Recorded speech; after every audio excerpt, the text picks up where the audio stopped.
បាទជំរាបសួរពុកម៉ែបងប្អូនថ្ងៃនេះយើងមកជួបគ្នាសារជាថ្មីទៀតហើយជាមួយវីដេអូថ្មីថ្ងៃនេះយើងមានសិនឡមកជូរតកួនស្លឹកអំពិលជាមួយនឹងឆ្អឹងជំនីជ្រូកបងប្អូនថ្ងៃនេះគឺយើងមានឆ្អឹងជំនីប្រទង 10000 រៀលដែរយើងកាប់ឲ្យស្អាតមកហើយយើងតកួនយើងយកតកួនឆ្លក់ទឹកបងប្អូនដើម្បីស្លទៅវាឆ្ងាញ់ហើយនេះយើងមានស្លឹកអំពិលចំនួន1 កូនចានហើយនឹងគ្រឿងបុកជាមួយនឹងប្រហុកហើយយើងក៏ចាប់ផ្ដើមដាក់ខ្លាញ់យើងជាគោគ្រឿងជាមួយខ្ទះបងប្អូនយើងចាប់ផ្ដើម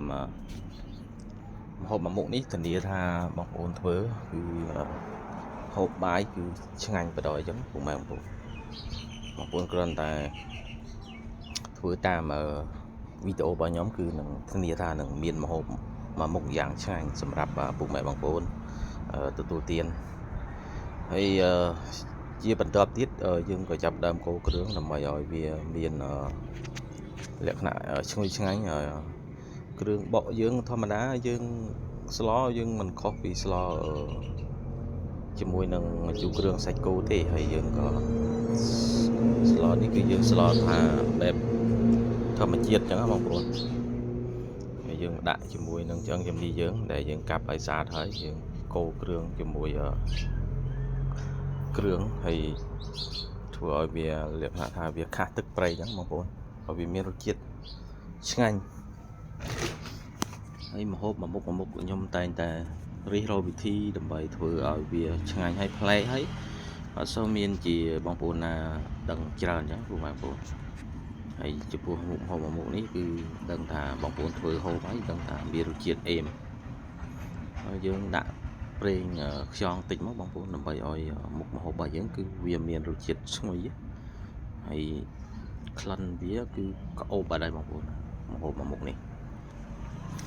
ម្ហូបសម្លម្ជូរគ្រឿងឆ្អឹងជំនីនេះគឺវាជាម្ហូបមួយដែលគេតែងតែធ្វើនិយមធ្វើគឺម្ហូបខ្មែរយើងបងប្អូនហើយវាតែការនិយមចូលចិត្តវិញហ្នឹងគឺយើងចូលចិត្តទៅតាមលក្ខណៈចំណង់ចំណូលចិត្តរបស់មនុស្សយើងផ្សេងគ្នា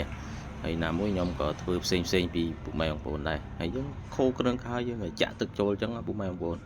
ដើម្បីឲ្យវាមានរសជាតិឈ្ងុយអញ្ចឹងបងប្អូនហើយយើងគ្របទុកមួយស្ទុះតមកយើងក៏ដាក់ជាមួយនឹងត្រួយស្លឹកអំពិលអញ្ចឹងបងប្អូនយើងអាចដាក់ជាមួយនឹងត្រួយស្លឹកអំពិលក៏ដូចជាអំពិលទុំក៏បានដែរហើយបើសិនជាអាចយើងយកស្លឹកអំពិលទៅវាឆ្ងាញ់ជាងតែមកតកួនយើងលាងឲ្យស្អាតមកហាន់ជាចំណិតល្មមយើងចាប់ដើមដាក់ទៅបងប្អូនហើយម្ហូបរបស់យើងគឺអត់មានអីច្រើនទេពុកម៉ែបងប្អូនគឺមានតែប៉ុណ្្នឹងឯងគឺចាប់បាត់គឺមួយមុខនេះគឺធានាថាឆ្ងាញ់រសជាតិអេបងប្អូនហើយតកួនយើងដាក់ភ្លាមយើងឆាប់ដាក់ចុះភ្លាមអញ្ចឹងយើងយកដួសដាក់ចានយើងអាចហូបបានអញ្ចឹងបងប្អូនបើទុកយូរបន្តិចគឺវាបាត់បង់រុក្ខជាតិបៃតងគឺវាអាចថាអត់ឆ្ងាញ់ទេហើយ